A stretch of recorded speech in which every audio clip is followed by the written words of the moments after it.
Prince Harry is not a fan of the First Amendment in America. The royal taking issue with the paparazzi and the, quote, feeding frenzy he experienced when he arrived in Los Angeles with his wife, Meghan Markle. I don't want to start sort of going down the First Amendment route because that's a huge subject and one of which I don't understand because I've only been here for a short period of time. But you can find a loophole in anything, and you can capitalize or exploit what's not said rather than uphold what is said. There's so much I want to say about the First Amendment. I still don't understand it, but it is bonkers. Oh, my God. So, Jesse, do you think he has some anger issues with the press? And maybe understandably, I mean, his mother absolutely was fleeing the paparazzi when she died, right? Well, if he thinks the First Amendment's bonkers, wait till he hears about the second one. This guy complains about the press more than Donald Trump. Is he even really a member of the royal family? I didn't think royals were allowed to complain. No one else in his family complains about anything except the climate, I guess. Why is he talking so much? Keep it inside a little bit. Is he a shrink? Don't do every interview. He's like Fauci. He did a Dax Shepard podcast. A prince did a podcast. I mean, he was just on Oprah. You can say no to Dax Shepard's podcast.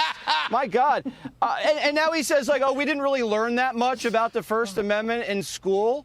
I mean, we learned about Great Britain. We go over there, we play along, and we bow and do the whole thing. He never learned about the Revolutionary War. They never taught that at Eton. I'm going to send him a copy of Killing England, Juan. So, Greg, we do have limits, though. You can't slander and libel people, right? So is he right in that regard? We can. Happens every day. I don't know if I can do anything better than what Jesse just said, but this guy claims that he hates the press and paparazzi. So I know what I'll do. I'll move to Hollywood with a fame-hungry actress. So that is not fleeing paparazzi. They know exactly what they're doing, he kind of looked, I think he was, to his defense, I think he's describing the First Amendment as an oddity that is unique to America, the same way we look at British teeth. So, Dana, why do we care? Well, he's making us care because he's like, if you're a British person, I live with one, and you come to the country, and then you say, like, I don't understand this whole First, Second Amendment thing. I don't understand this whole freedom thing. That basically means, like, you really don't get it at all. And if you're going on a podcast or Oprah Winfrey and you start the sentence with, I really don't want to go down the road of talking about the First Amendment because I really don't know enough about it, you can stop there. Right. You don't have to say anything else. But let me give you an example, Prince. For example, under our First Amendment, the Duchess can slander an entire royal family with racism. Yes, exactly. And guess what? There's no consequences for that, right? Yes. I mean, and everybody in Malibu and all the young people that want to think that, oh, wow, that was just so brave, that was so great. That's one of the things that the First Amendment can provide. Yeah, it protects. Now, Dagan, when you look at this, do you think that we defer and protect the royal family versus deferring to Harry and Meghan? I don't, what?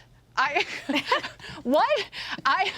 I look at Harry and I think the only thing that he can say that's positive is, I'm not as odious as Prince Andrew.